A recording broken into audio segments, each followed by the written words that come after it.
Whether you're buying it as a gift or for your own smashing needs, does Super Smash Bros. For Wii U deliver the classic smashing gameplay we've come to know and love from the previous 3 titles? Let's find out.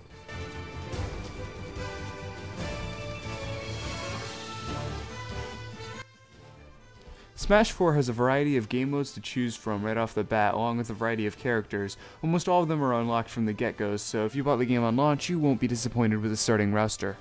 Already it has more brownie points than the 3 previous games, because they all had ridiculous challenges in order to unlock the main characters. Seriously, the first game started with like 8.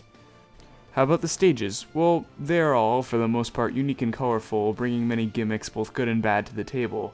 To top it all off, if you don't like any of the stages, you can just make your own in the vastly improved stage builder from Brawl, which now uses the Wii U gamepad instead of, well, squares.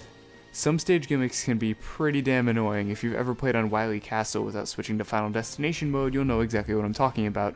The Yellow Devil sucks. There's only one thing that's worse than that, though. Ridley! I don't understand why everyone wanted Ridley in the game so badly. It doesn't even look like it would be a playable character. I don't even know what gender Ridley is. But it's super annoying. All it does is get in the middle of the fight, and to top it all off, in order to get it to join your side, you have to beat the crap out of it. And by the time you actually get it on your side, the match is damn near over. Aside from all of this though, the stages all are colorful and very fun to play on and have their own specific gimmicks. However, Brawl also had some of these stages and their gimmicks. Speaking of Brawl, what did the game feel like? Was it as sluggish as Brawl? Was it as fast as Melee?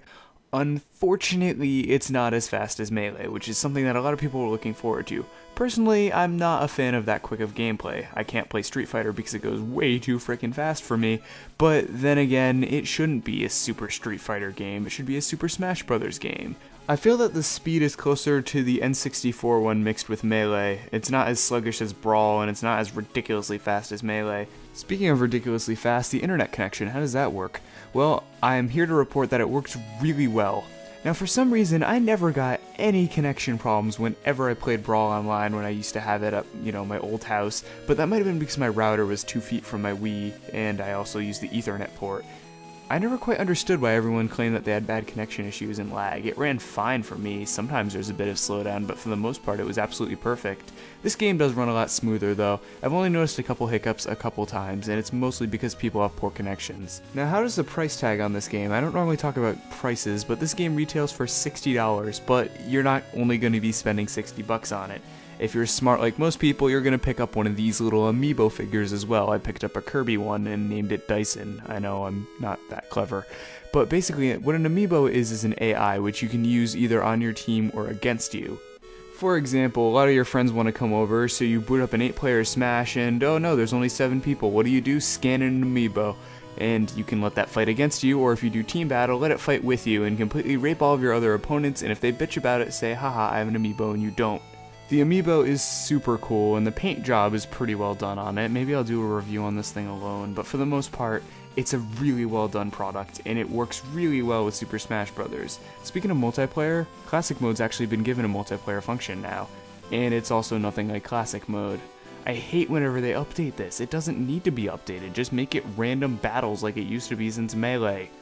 I'm not even scratching the tip of the iceberg here. There's tons more crap to do in Super Smash Bros. Collect trophies, compete in the tournaments, which aren't online yet, by the way. There's Master and Crazy Orders. There's a ridiculous amount of things to do in Super Smash Bros. 4, and I can't explain them all in a short review.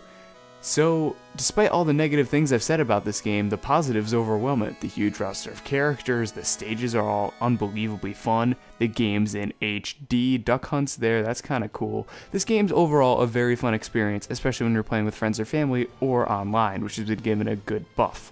No matter what I say about this game, you probably already bought it by now anyways, because that's how loyal Nintendo's fanbase seems to be and how big the Super Smash Bros. Community seems to be, which is why they keep releasing new information about DLC, aka Mewtwo. Thank you, Nintendo. I'm sick of playing as Lucario. I want to play as Mewtwo if I want to play as a badass Pokemon. Anyways, I digress. I don't normally tend to give games numbered reviews, but if I'm going to give this game a number, it's going to be a 9 out of 10. It barely misses it just because of the absence of a story mode and a couple things I mentioned earlier. If those things are patched in a future update and maybe some exclusive content is added, the score might go up a tad. But for the most part, here it is and here it stands. Super Smash Bros. For Wii U is a fantastic game that I highly recommend you pick up for anyone that has a Nintendo Wii U this Christmas season.